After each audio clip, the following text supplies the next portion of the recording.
I begin with reluctance on a personal note, but perhaps the solitary upside in the unrelenting horror show that has been the last 2 long years of British politics was meant to be the electoral death of Ukip and thus not having to attend its conference anymore.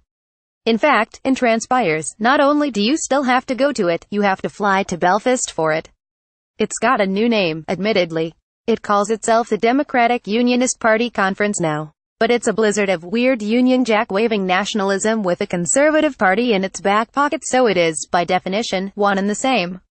I'd been warned, but I wasn't ready. I'd not been out the car for more than second before I'd seen my first Union Jack, set in leather on the handbag of a Generian delegate on her way into the Le Mans Country Club in the hills outside Belfast.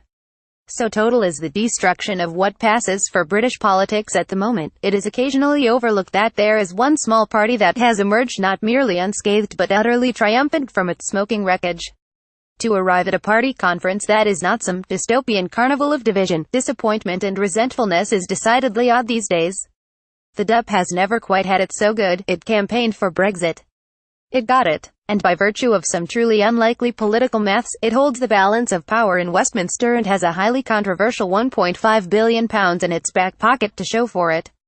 Indeed, so unimaginably fortunate has it been that its deputy leader, Nigel Dodds, told his beaming congregation, and I do mean congregation, I don't think it can be an accident.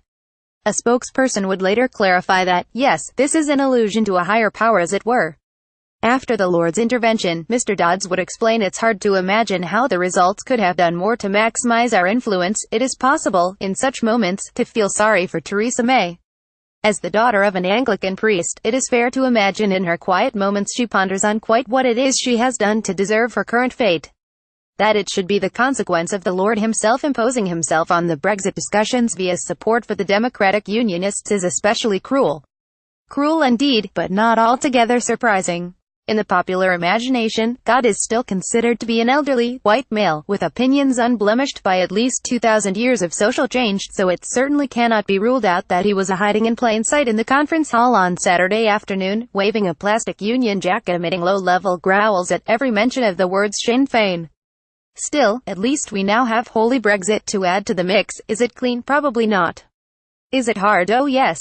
Is it smooth? Unlikely. Soft? No. Sensible? Definitely not. Jobs first? No idea. But one thing cannot be in doubt, it is definitely red, white and blue.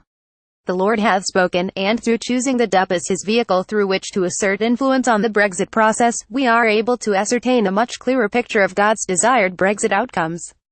He has ruled out the possibility of Northern Ireland remaining in the customs union and, through the medium of party leader Arlene Foster, written to the heads of the 27 EU member states to make that point clear. We know that he will not countenance any kind of border within the Union of the United Kingdom and would appear alarmingly relaxed about the return of a hard border to the island of Ireland. Before arriving at the DUP conference, I confess, become deeply confused by the politics of it all. Why a Northern Irish party, and one that is used to the realities of governing, would be explicitly in favour of Brexit, with all the great risks it poses to the precarious political settlement in Northern Ireland. But when you arrive at what bears every outward resemblance to a Belfast Ukip rally, albeit with a Tory colour scheme and indeed a cameo from the new Chief Whip Julian Smith, the riddle stops being wrapped in a mystery. Flag-waving nationalism is not given to practical concern for its practical consequences.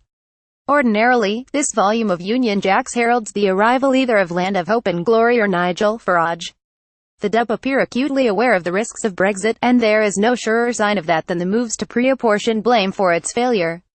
Nigel Dodds was at pains to point out that if the EU wants to insist on border checkpoints on the island of Ireland, that is a matter for them.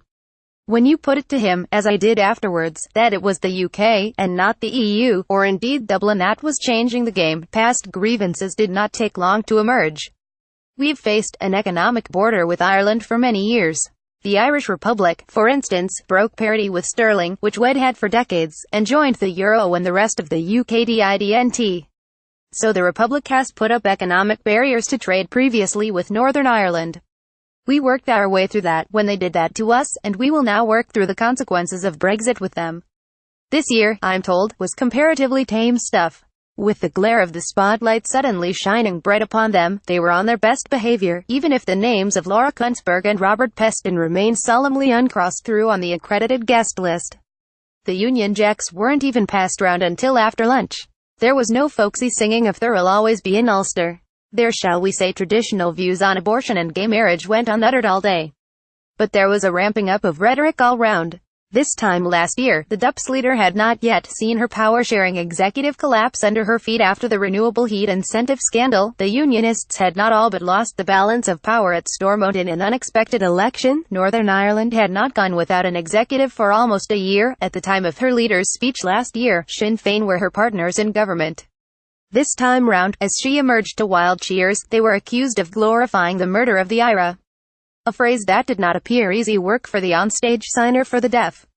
If you are of the view, as many are, that coming with Brexit is a hard border and at best a glance back down the avenue of the grim, recent past, there were words you will not wish to hear. Foster told Sinn Féin it was time they started respecting the British flag, the royal family and the armed forces. They clapped like mad at that. But if a condition of a return to power sharing is Sinn Féin respecting the British armed forces, one suspects the current 10-month wait is scarcely the beginning. More about DUP Arlene Foster Brexit reuse content.